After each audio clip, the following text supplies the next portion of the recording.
اگر آدمی اپنے آپ کو صحیح استعمال نہ کرے تو مال کی وجہ سے بڑائی آتی ہے، پھر مال اس کو حق بات سمجھنے نہیں دیتا. یہ اثر ہے مال کا. ایسا دل ہو جاتا ہے، اپنی بڑائی آ جاتی ہے، اپنے آپ کو کچھ سمجھنے لگتا ہے، اور مال کی وجہ سے فساد ترقی کرتا ہے. اگر دین نہیں آیا تو مال کے بارے میں 3 درجے تو بہتر ہیں، 3 درجے برے ہیں. کہ مال میں کیا ہو کہ مال آیا ہے تو انصاف سے رہو، جس کا حق ہے اس کا حق دو. انصاف یہ فرض ہے، کیونکہ انصاف کے بغیر حق ادا نہیں کرے گا. اور حق سے اوپر یہ ہے کہ احسان کرو. حق تو دینا ہی دینا ہے، وہ تو اس کا حق ہے. اس سے اور اعلیٰ درجہ کیا ہے کہ حق بھی دیا اور احسان بھی کیا. مولانا یہ صاحب رحمۃ اللہ علیہ، جب یہ موٹر گاڑیاں وغیرہ نہیں تھی نظام الدین میں، تانگے یعنی گھوڑا گاڑی ہوتی تھی، اسی سے جاتے آتے تھے. تو یہ گھوڑا گاڑی والا مقرر تھا، اس کی مزدوری مقرر تھی. 12 آنے 16 آنے کا روپیہ بنتا تھا انگریزوں کے زمانے میں. مولانا اس کو پورا روپیہ دیتے تھے. بھائی 12 آنے تو تیرا حق ہے میرے اوپر، 4 آنے میری طرف سے ہدیہ قبول کرو. یہ احسان کہ اللہ نے حکم دیا ہے، ان اللہ یامر بالعدل والاحسان، کہ اللہ تمہیں حکم دے گا انصاف کرنے کا اور احسان کرنے کا. اور حضور صلی اللہ علیہ وسلم کی زندگی میں تیسری چیز اس سے بھی اوپر کی تھی، انصاف، احسان اور ایثار. ایثار آپ کے ہاں تھا، ایثار انصار کے ہاں تھا، ایثار صحابہ کے ہاں تھا. ایثار کا مطلب یہ ہوتا ہے کہ اپنی ضرورت کو نہیں دیکھا، دوسرے کی ضرورت کو دیکھا. بھوکا رہ کر دوسرے کو کھانا کھلایا، پیاسا رہ کر دوسرے کو پانی پلایا. رسول صلی اللہ علیہ وسلم کے گھروں میں ایثار ہوتا تھا. آپ کے گھروں میں کبھی کوئی مہمان آ گیا تو گھر والوں سے پوچھتے پہ کچھ ہے کہ نہیں، پانی ہے گھر میں، تو گھر میں کچھ نہیں ہے. کیوں ہوتا تھا؟ حضور صلی اللہ علیہ وسلم غریب آدمی تھے، کہ غریبی کی وجہ سے نہیں، ایثار کی وجہ سے کچھ گھر میں رہتا ہی نہیں تھا. کہ آپ نے شام کا کھانا کھایا ہے تو پھر دوپہر کا کھانا نہیں کھاتے تھے، اور جو آتا تھا وہ لوگوں کو دے دیتے تھے.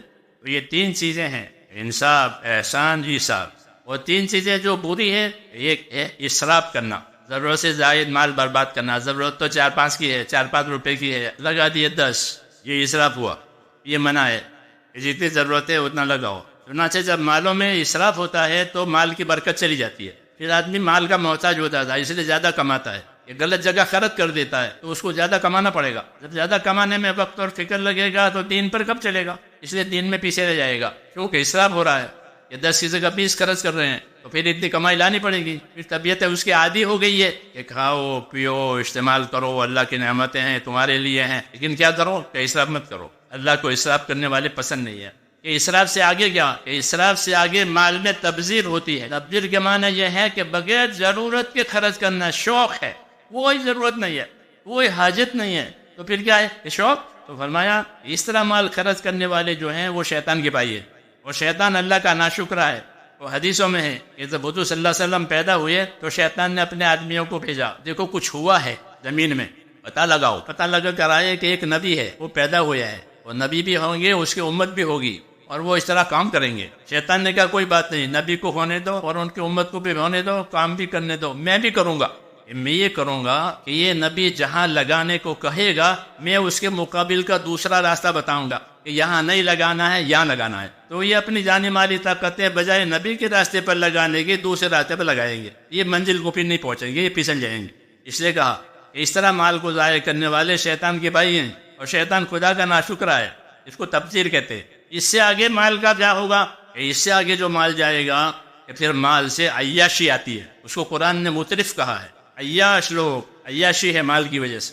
کیا حق ہے، کیا باطل ہے، کیا دنیا، کیا ہے، کچھ نہیں. عیاشی ایک طبقہ ہو جاتا ہے مال کی وجہ سے. عیاش عام طور پر نبیوں کی مخالفت انہیں عیاش لوگوں نے کی ہے، کیونکہ وہ عیاش لوگ ہیں، مال کی وجہ چھکے ہوئے ہیں مال میں.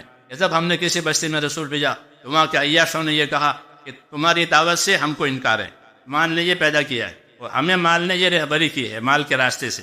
انصاف کرو، احسان کرو، ایثار کرو. مال اسی لیے ہے